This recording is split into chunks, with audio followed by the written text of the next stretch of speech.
입니다. 오늘 스가랴서 16번째 시간인데요. 우리 스가랴 13장의 말씀을 살펴보겠습니다. 다음 주에 우리 스가랴 14장까지 보면은 이제 말라기 서를 남겨두고 있습니다. 우리 한 장 한 장 볼 때마다 하나님의 은혜가 함께하기를 간절히 소망합니다. 오늘은 13장인데요. 제가 지난번에 말씀드렸지만 스가랴 12장부터 14장까지는 한 덩어리라고 말씀되어 있어요. 복습을 한번 해보겠습니다. 가장 먼저 기억해야 할 것은 스가랴 12장부터 14장까지가 하나의 말씀입니다. 하나의 예언이죠. 따라해 볼까요? 그날에 여호와의 날에 마지막 날에라는 뜻입니다. 어디에서 이루어지냐면 예루살렘에서 이루어질 예언의 말씀이죠. 자, 그런데 문자적으로 이 예언이 성취되는 때가 언제입니까? 예루살렘에서 그때 그날에 마지막 날에. 근데 그보다 먼저 우리가 이 말씀이 어디에서 성취되기를 원합니까?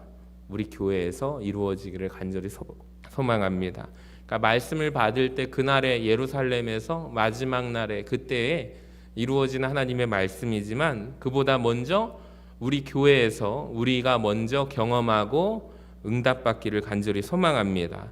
그래서 지난번에 우리 교회가 이런 교회 되기를 원합니다. 간절히 기도했죠. 첫 번째, 먼저 주변을 어떻게 만드는 교회냐면 성령의 세술에 취하게 만드는 교회. 한번 보여주시면, 두 번째, 누구도 흔들릴 수 없는 묵직한 무거운 돌이 되어서 굳건한 반석과 같은 교회, 그러니까 흔들리지 않는 교회 되기를 원하고, 세 번째 같이 읽어볼까요? 시작. 하나님께서 친히 돌보시는 성읍, 하나님이 보호하시는 우리 교회가 되기를 소망합니다. 또 우리 교회 리더들이 이렇게 되기를 원합니다. 뜨거운 화로와 같고 불타는 횃불과 같은 교회.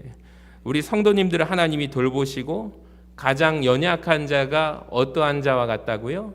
다윗과 같은 자가 되는 은혜, 이 축복이 누리기를 원합니다. 그리고 또 우리 교회의 은총과 간구하는 심령, 애통하는 마음을 허락하여 주셔서 예배 자리 때마다 회개하는 역사가 있기를 소원한다고 말씀드렸습니다. 자, 그리고 오늘 13장은 12장에 이어지는 내용인데요. 역시 어디에서 성취되냐면 그날에 예루살렘에서 성취될 것이지만 오늘도 이 시간 간절히 소망합니다. 여러분, 저와 우리에게 임하기를 간절히 소망합니다.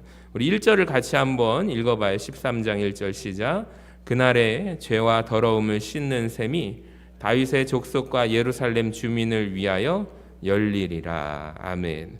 자, 첫 번째 은혜는 무엇이냐면 죄와 더러움을 씻는 셈이 열리는 은혜예요. 자, 그날에 마지막 때 어떤 일이 벌어지냐면 다윗의 족속과 예루살렘 주민을 위하여 죄와 더러움을 씻는 셈이 열려지게 됩니다. 여러분 보세요. 샘물이 있는데 단지 사람의 목마름과 갈증을 해결해주고 채워주는 정도가 아니라 죄와 더러움을 씻어주는 샘물이 있다라는 것이 얼마나 여러분 감사합니까? 근데 그것이 마지막 때 예루살렘 주민들을 위하여 활짝 열려지게 된다라는 거예요. 다시 한번 1절을 보여주시면 중요한 표현이 있는데요. 우리 노란 글씨 읽어볼까요? 시작. 열리리라. 그러니까 여러분, 생기는 것이 아닙니다. 이미 있는 것인데 어떻게 된다고요? 열려지게 된다라는 거예요. 그러니까 생기는 게 아니에요. 원래 그 샘물이 거기에 있습니다. 갑자기 생겨나게 된 것이 아닙니다. 있습니다. 근데 그때 열려지게 돼요. 자, 그렇다면 왜 열려지게 될까요? 스가랴 12장 마지막 절을 보시면 10절에 보시면 무엇으로 끝납니까? 하나님께서 예루살렘 주민에게 은총과 간구하는 심령을 부어주리니 그들이 찌른 바, 누구를 찔렀죠? 예수님을 찔렀죠. 그를 바라보고 그를 위하여 애통한다라고 그랬습니다. 그러니까 지금 예수님을 메시아로 인정하지 않는 사람들이 있는데 누구죠? 유대인들, 이스라엘 사람들이 마지막 때에 자기들이 예수님 메시아를 죽인 죄를 인하여 회개하게 된다라는 것이죠. 애통하고 통곡한다라는 것입니다. 자, 그때 무엇이 열릴까요? 죄와 더러움을 씻는 셈이 열립니다. 할렐루야. 그러니까 이미 그 셈은 그곳에 있었어요. 여러분, 무엇이 정결하게 하는 셈일까요? 바로 예수 그리스도의 보혈의 피가 2000년 전에 골고다의 언덕에서 흘러내리는 그 피가 죄를 씻는 샘물임을 믿으시기를 바랍니다. 그래서 우리가 중요한 말씀이 뭐냐면 마태복음 26장 28절 말씀에서 예수님이 말씀하셨는데 우리 같이 한번 읽어봅니다. 시작. 이것은 죄사함을 얻게 하려고 많은 사람을 위하여 흘리는 바 나의 피 곧 언약의 피니라. 할렐루야. 여러분, 그 샘이 지금도 존재하고 있습니다. 자, 2000년 전부터 존재하고 있어요. 자, 그런데 지금 이스라엘 백성들에게 닫혀 있습니다. 그것도 아주 굳게 닫혀 있는데요. 자, 그렇다면 언제 열리게 될까요? 그들이 자기들의 죄를 회개하게 될 때. 자, 예수를 죽인 죄를 회개할 때, 민족적으로 그들이 회개할 때 그들에게도 그 샘이 활짝 열리게 된다는 사실을 믿으시기를 바랍니다. 그러니까 마지막 때 예루살렘에서 그 예언이 성취되기 전에 오늘 우리의 교회에서 먼저 성취되기를 원하는데요. 여러분, 그 샘이 그냥 새로 생기는 것이 아닙니다. 이미 있는 것이죠. 십자가에서 흘리신 예수 그리스도의 보혈이 더러움과 죄를 씻는 샘임을 믿으시기를 바랍니다. 여러분, 그러니까 우리 교회에 무슨 샘이 있어요? 죄악을 씻어주는 정결하게 하는 샘이 우리 교회 안에 있습니다. 자, 그런데 그 샘이 언제 열리게 되냐면 내가 애통하고 회개할 때. 따라합시다. 애통하고 회개할 때. 죄를 자백할 때 그 샘이 열리게 된다는 거예요. 여러분, 요한일서 1장 9절에 보면 만일 우리가 우리 죄를 어떻게 하면? 자백하면. 따라합시다. 자백하면. 그리고 회개하면. 그러니까 저는 미쁘시고 의로우사 우리 죄를 사하시며 우리를 모든 불의에서 깨끗하게 하신대요. 할렐루야. 그러니까 우리는 이미 주의 샘물과 보혈이 있지만 우리가 죄를 회개하고 자백할 때 열린다는 것이죠. 여러분, 그러니까 하나님께서 우리에게 이것은 죄란다라고 말씀하실 때 우리가 하나님 무슨 내가 죄인입니까? 라고 말하는 것이 아니라 자백이란 무엇이냐면 내가 죄인인지 몰랐어요. 내가 죄를 지은지 몰랐어요. 근데 네가 하나님 뜻대로 살지 않은 것이 네가 이 세상을 사랑하고 어둠을 사랑한 것이 죄란다라고 성령께서 우리 안에서 말씀하여 주실 때 인정하는 거예요. 자백하는 거예요. 맞습니까, 주님? 내가 주님 죄인입니다. 이것이 자백입니다. 그러니까 성경 원어적으로 보면 자백이라는 뜻은 사실은 동의하다라는 뜻이거든요. 저는 바라기에 이 밤에 자백하는 역사가 임하기를 주님의 이름으로 간절히 축원합니다. 우리 찬송가를 보면 샘물과 같은 보혈은 주님의 피로다. 같이 읽어볼까요? 시작. 보혈의 죄를 씻으면 정하게 되겠네. 2절도 보세요. 저 도적 회개하고서 어디에 씻었네? 보혈에 쓰셨네.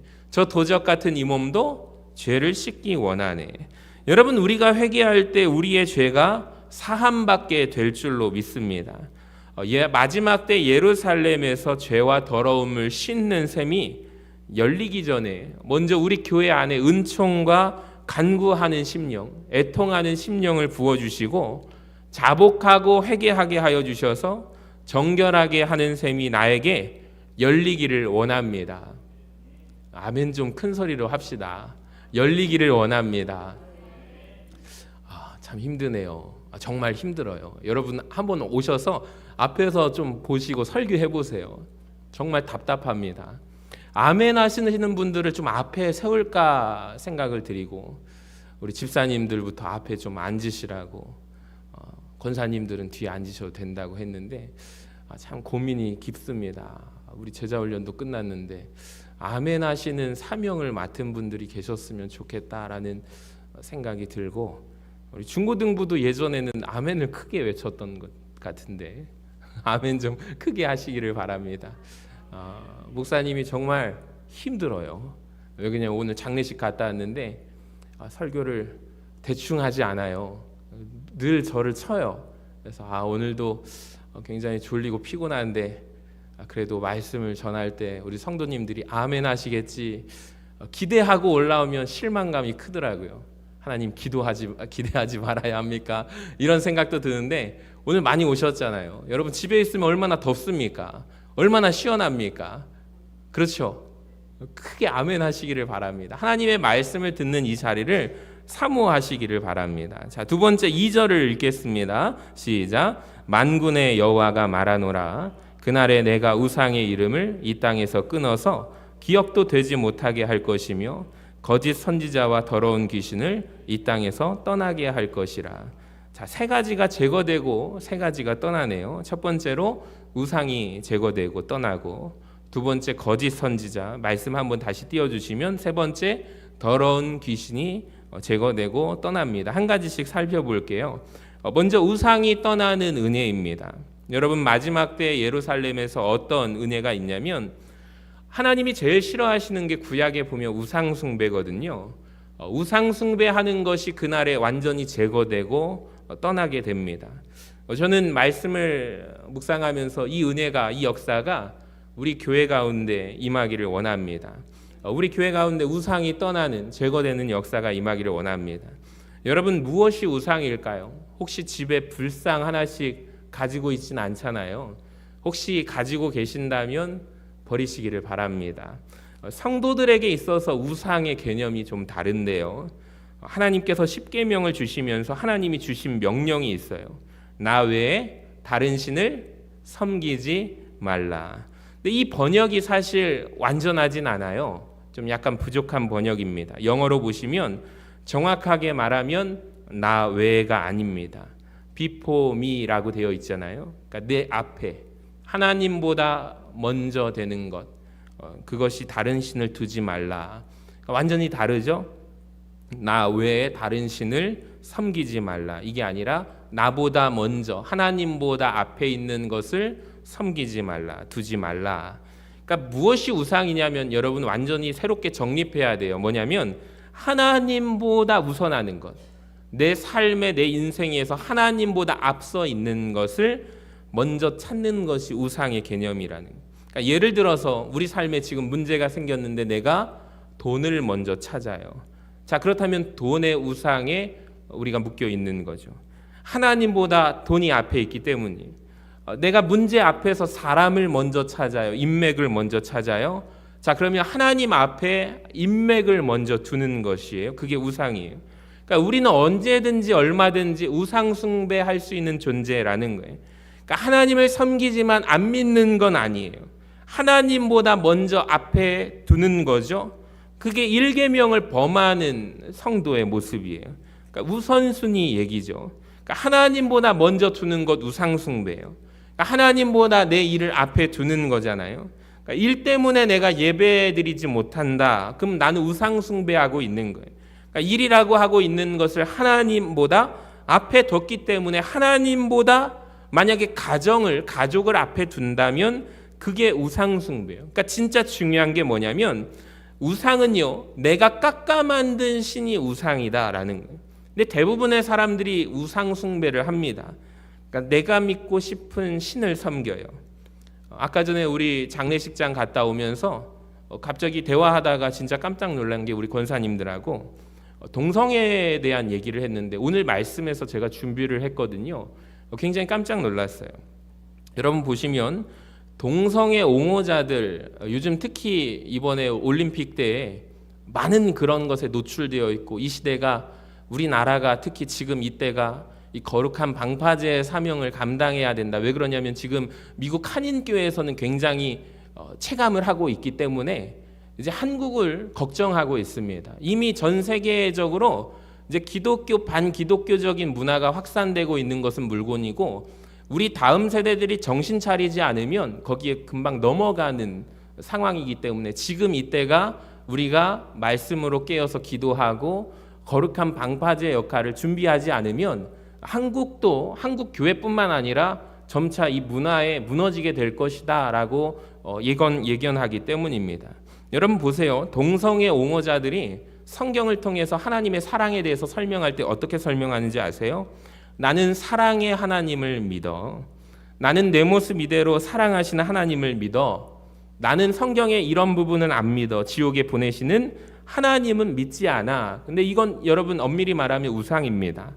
그러니까 자기가 성경에 있는 하나님의 모습에 대해서, 하나님의 속성이 있는데, 사랑하시는 하나님은 좋으니까 가만히 놔두고 심판하시고 진노하시는 하나님, 지옥불에 던져 넣어버리시는 하나님은 싫으니까 내 마음의 칼로 하나님의 상을 깎아서 이런 부분은 없었으면 좋겠어 하고 버리는 거예요. 그러니까 내가 신을 만드는 거예요. 그게 우상이에요. 많은 사람들이 우상 숭배합니다. 그러니까 우리는 내가 만든 신이 아니라 스스로 존재하시는 하나님을 믿어야 할 줄로 믿습니다. 그러니까 성경이 말씀하는 하나님을 믿으시기를 바랍니다. 심판하시는 하나님도 믿으시기를 바랍니다.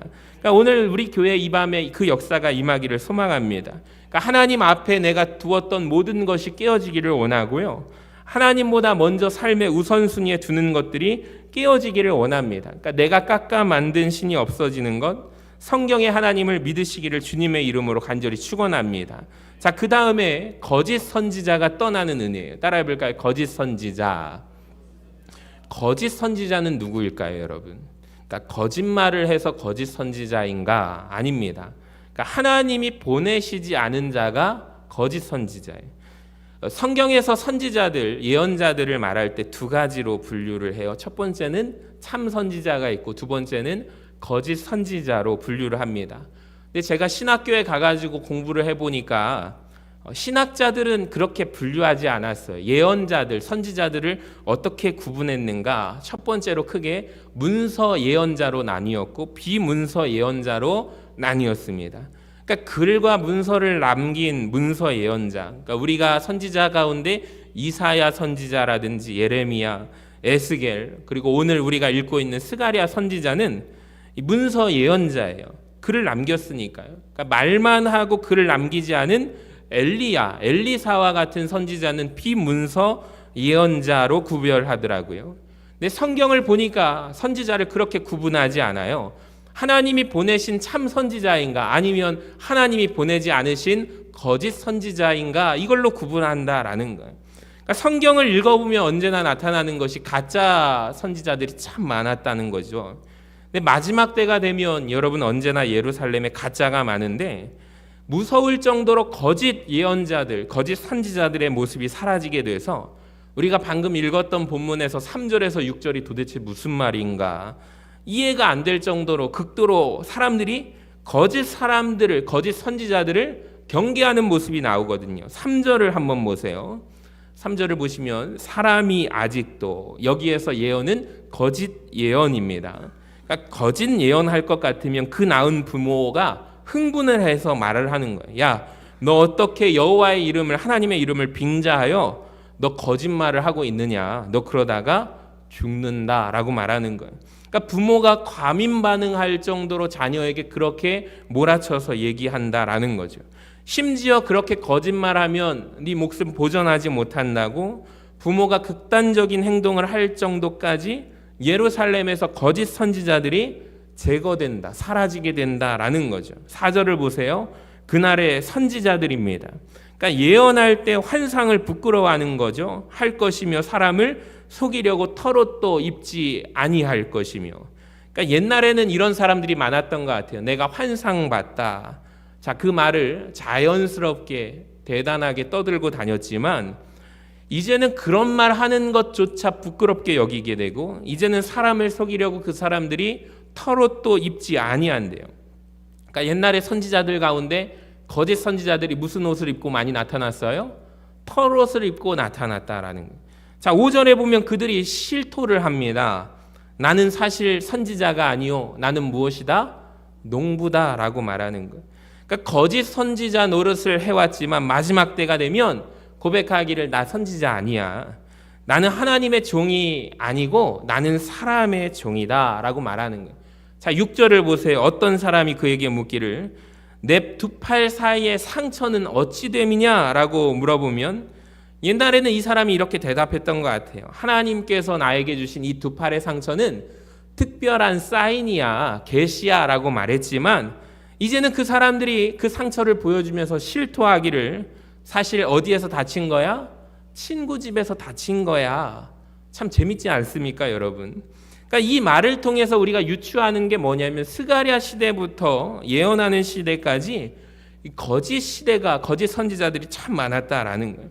그러니까 전형적인 패턴들이 있는데 뭐냐면 여호와 하나님의 이름을 빙자하여 거짓말을 많이 했대요. 그러니까 하나님의 이름을 빙자하여 거짓말을 해요. 환상을 봤다고 하면서 사람을 속이고 털옷을 입으면서 선지자인 척을 하고 사실은 선지자가 아니라 뭐예요? 농부예요. 선지자인 척한 거예요. 사람의 종인데 하나님의 종이라고 해요. 상처를 친구 집에서 입었는데 마치 그것이 하나님께로부터 받은 흔적이라고 말한다는 거예요. 이런 거짓말을 하는 자들이 그렇게 많았대요. 여러분, 마치 그것이 하나님께로부터 받은 흔적이라는 거죠. 마지막 때에 이런 거짓 선지자들이 사라지게 된대요. 저는 소망합니다. 이 마지막이 되기 전에 우리 한국교회 이 시대 가운데 거짓 선지자들이 사라지게 되기를 소망합니다. 여러분, 얼마나 거짓 선지자들이 많은지 모릅니다. 얼마나 많은 거짓 선지자들이 나왔는지 모릅니다. 최근에 많은 분들이 유튜브에 박혁전도자가 도대체 왜 뜨냐, 보니까 이게 그 사람에 대해서 이단 판명이 났죠. 그러니까 그분이 다녔던 청년이었는데 갑자기 그 연예인처럼 그리고 티셔츠 한 장을 14만 원에, 하늘에 속한 티셔츠이기 때문에 그거를 그렇게 비싸게 팔아야 된다, 소명을 하라라고 기독교 방송국에서 연락을 취해도 답장 하나 없고 손수건을 얹으면 그분이 기도를 하면 정규 신학교를 나오지도 않았어요. 근데 자기는 특별한 계시를 받았다. 그래서 자기는 전도자다라고 말하면서 전 세계를 다니면서 또 우리나라도 들어와서 집회를 하고 갔는데 그런 영상들이 자꾸 뜨면서 이 사람에 대한 이게 기준이 불분명하면 우리 성도님들은 헷갈릴 것 같아요. 도대체 이 사람이 뭐지? 환상을 봤다고 속이는 사람들이 얼마나 많은지 모릅니다. 몇 날 몇 시에 뭐 우리나라가 전쟁이 난다, 지진이 난다, 막 그런 예언을 하고도서 갑자기 호떡 뒤집듯이 바뀌는 사람들이 얼마나 많은지 모릅니다. 그럼에도 그 사람을 추종하는 추종자들이 얼마나 많은지 몰라요. 여러분, 근데 성경에 보면은 거짓 선지자들의 분별법이 나오는데 아세요? 우리 신명기 18장 22절을 같이 읽어봐요. 시작. 만일 선지자가 있어 여호와의 이름으로 말한 일에 증언도 없고 성취함도 없으면 이는 여호와께서 말씀하신 것이 아니요 그 선지자가 제 마음대로 한 말이니 너는 그를 두려워하지 말지니라. 사랑하는 여러분, 속지 마시기 바랍니다. 그러니까 거짓 선지자 분별하기 쉬워요. 근데 그들이 계속 패턴을 바꿔가면서 다른 말을 하는 거예요. 여러분, 속지 마세요. 털옷을 입으며, 그러니까 오늘날로 치면 이 말은 목사 가운 입고 박사 가운 입으면서 선지자인 척하죠. 여러분, 목사 가운 그렇게 별로 비싸지 않습니다. 기독교 서점 가면은 제일 싼 게 18만 원 정도면 맞춰요. 여러분, 목사 가운 입었다고 해서 다 목회자인가요? 그건 아니죠. 사람의 종이래요. 사람의 종인지 하나님의 종인지 우리는 분별할 줄 알아야 됩니다. 그러니까 사람의 종인가 하나님의 종인가 어떻게 분별할 줄 아세요? 근데 오늘 이 시대는 참 안타까운 게 목회를 하면서 정말로 하나님의 종으로서 저분을 데려다가 도대체 무슨 생각을 하고 있는지 데려다가 좀 권유하고 좀 말씀으로 하고 싶으면 듣기 싫은 말은 저 멀리 가 있고 자기하고 관계에 맞는 분들만 어울리려고 하는 게 이 시대 문제 아닙니까? 자꾸 교회가 그렇게 되어가고 있어요. 구역으로 목장으로 묶어줬는데 동호회처럼 동아리처럼 세상의 방법을 가지고 친교하시는 분들이 있어요. 얼마나 안타까운지 몰라요. 결국에 그 끝은 같이 무너지는 거예요. 한 사람이 무너지는 게 아니라 다 여럿이 무너지는 거죠. 여러분, 정말로 사람의 종인지 하나님의 종인지 우리가 분별할 줄 알아야 됩니다. 갈라디아서 1장 10절을 보세요. 같이 읽어봐요. 시작. 이제 내가 사람들에게 좋게 하랴 하나님께 좋게 하랴 사람들에게 기쁨을 구하랴 내가 지금까지 사람들의 기쁨을 구하였다면 그리스도의 종이 아니니라. 여러분, 누가 가짜인 줄 아세요? 사람의 기쁨을 구하는 자가 가짜입니다. 사람들의 귀를 비유를 맞추는 사람이, 여러분, 그렇게 설교하는 사람, 오늘날 아예 그냥 목사님 설교를 이렇게 정했으면 좋겠어요 라고 말하시는 성도님들이 있대요. 너무나도 세상 살기가 힘드니까 교회까지 와가지고 말씀으로 치는 설교, 혼내는 설교 들으면 우리 마음이 즐겁지가 않다 이거예요. 정말 근데 그걸 경계해야 합니다. 이 시대에 위로를 주는 설교, 여러분 괜찮습니다. 죄를 지어도 그 정도는 괜찮습니다. 누구나 다 같이 합니다. 근데 여러분 힘을 내십시오. 위로를 얻으십시오. 주님 주시는 위로와 따뜻함, 여러분 그것만 바라면 안 되는 거예요. 그건 가짜입니다. 사람의 비위를 맞추면서 회개의 메시지를 전하지 않는 자는 가짜라는 거예요. 자, 그렇다면 진짜는 어떻게 할까요? 예레미야 23장 22절을 보세요. 같이 한번 읽어봐요. 노란 글씨만 시작. 그들을 악한 길과 악한 행위에서 돌이키게 하였으리라. 아멘. 여러분, 죄에서 돌이키게 하는 목회자, 이게 진짜가 아닐까요? 우리 청년들하고 이제 내일 이제 금산교회라는 곳을 갈 텐데, 특별히 그 금산교회가 가지고 있는 상징이 있어요. 뭐냐면 당회록입니다. 우리 청년들은 내일 가서 당회록을 볼 수 있으면 꼭 보았으면 좋겠어요. 당회록에 보면은 누구누구 집사가 교회를 신앙생활을 한 달 가운데 한 주를 빠져요. 그래서 성찬식에 참여하지 못하도록 경고를 하죠. 부인을 버리고 본처를 버리고 첩을 두었어요. 교회 못 나옵니다. 그러니까 그런 모든 기록들이 당회록에 담겨져 있어요. 역사가 오래되고 기억자 교회 이런 거 아닙니다. 그 교회가 가지고 있는 것은 성도들을 올바르게 견책하고 권징하고, 오늘날 만약에 우리 교회가 그렇게 한다면 서신교회만 있냐? 저기 앞에도 교회가 얼마나 많은데 하면서 떠나갈걸요. 그럼 그쪽 교회에서는 어시구나 할렐루야 하면서 어서 오라고 반겨주면서 받아줄걸요. 그러니까 이게 우리나라 지금 현재 모습이죠. 얼마 가지 않으면 제대로 서 있는 교회가 없을 것입니다. 사람이 흔들면, 사람이 떠나가면 여러분 텅텅 비게 되는 교회. 우리가 제대로 깨어있지 않는다면, 말씀으로 분별하지 않는다면 여러분 이런 모습이 될 거예요. 이 시대 가운데 동성애 옹호하는 목사들 가짜입니다. 제가 분명히 말씀드릴 수 있어요. 말은 이렇게 합니다. 하나님은 사랑의 하나님이야. 가짜죠. 하나님은 어떻게 사랑의 하나님만 하나님이십니까? 죄를 미워하시고 죄와 함께 계시지 못하는데, 죄에서 돌이키지 않으면 하나님이 징벌하시는데, 여러분 하나님의 종은 진짜 그렇게 말하지 않죠. 회개하라라고 말하지 않습니까?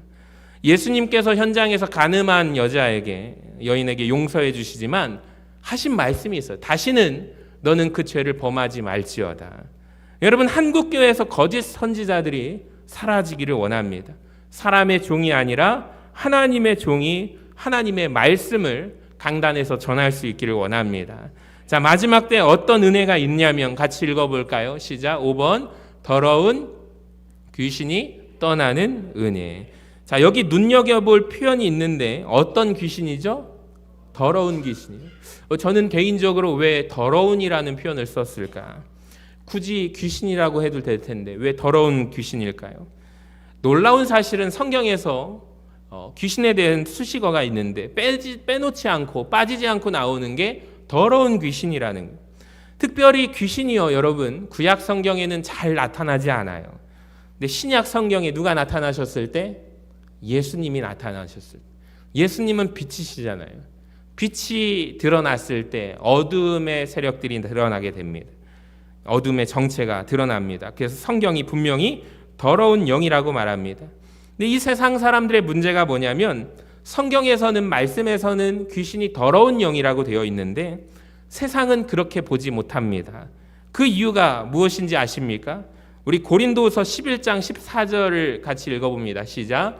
이것은 이상한 일이 아니니라. 사탄도 자기를 광명의 천사로 가장하나니.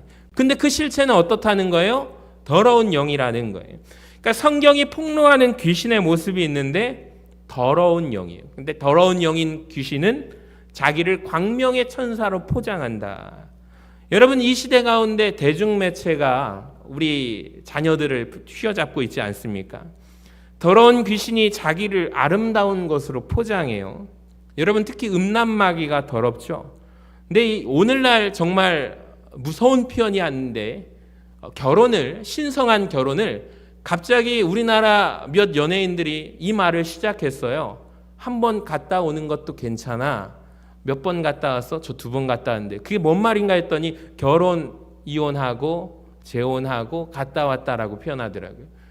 이런 사람들이 점점 늘어나기 시작하더니 이제는 아예 결혼은 미친 짓이다라고부터 제목을 자극적으로 하더니 재혼을 당당하게 권유하는 방송들이 드러나고 있는 거예요. 이걸 포장하는 거예요. 심지어 불륜도 포장합니다. 여러분 근데 더러운 거예요. 깨닫기를 원합니다. 그러니까 더러운 귀신이 더러운 일을 하는 거예요. 여러분 속지 마시기 바랍니다. 더러운 영입니다. 이 밤에 우리 안에 더러운 귀신이 떠나가기를 간절히 소망합니다. 신기한 것은 그 더러운 귀신이 예수님을 향하여 한 이야기가 있어요. 마가복음 1장 24절에 보면 더러운 귀신이 뭐라고 하죠? 당신은 하나님의 거룩한 자신이라. 깨끗한 분이시다. 놀랍지 않습니까? 여러분 더러운 귀신이 예수님께서 거룩하신 분이래요. 할렐루야. 여러분 예수님의 영이 거룩하신 영이 깨끗한 영이 우리 교회 안에 임하면 어두움의 영은 더러움의 영은 떠나가게 될 줄로 믿습니다. 마지막 때 예루살렘이 우상에서 제거되고 거짓 선지자가 떠나고 여러분 더러운 귀신이 떠나간다라는 거예요. 저는 바라기는 오늘 이 밤에 우리가 기도할 때 여러분 인생에 각 가정에 우상이 무너지고 거짓 선지자가 떠나가기를 소망합니다. 더러운 귀신이 예수 이름으로 결박받고 떠나가기를 소망합니다.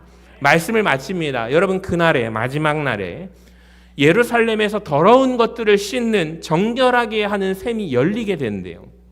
이미 있는 거예요. 이미 있는 그 셈이 그제서야 열리게 됩니다. 왜 그럴까요? 이스라엘 백성이 민족적으로 회개하기 때문입니다. 그러니까 회개하면 정결한 셈이 열리게 됨을 믿으시기를 바랍니다. 그러니까 오늘 이 밤에 우리에게 정결한 셈이 열릴 것인데 어떤 자들에게 열리는가? 회개하고 자백하는 자에게 그 셈이 열린다라는 것입니다. 이미 존재하는 예수 그리스도의 보혈의 샘물이 열려지게 돼서 그 샘물에게 우리가 씻어지는 은혜가 있기를 간절히 소망합니다.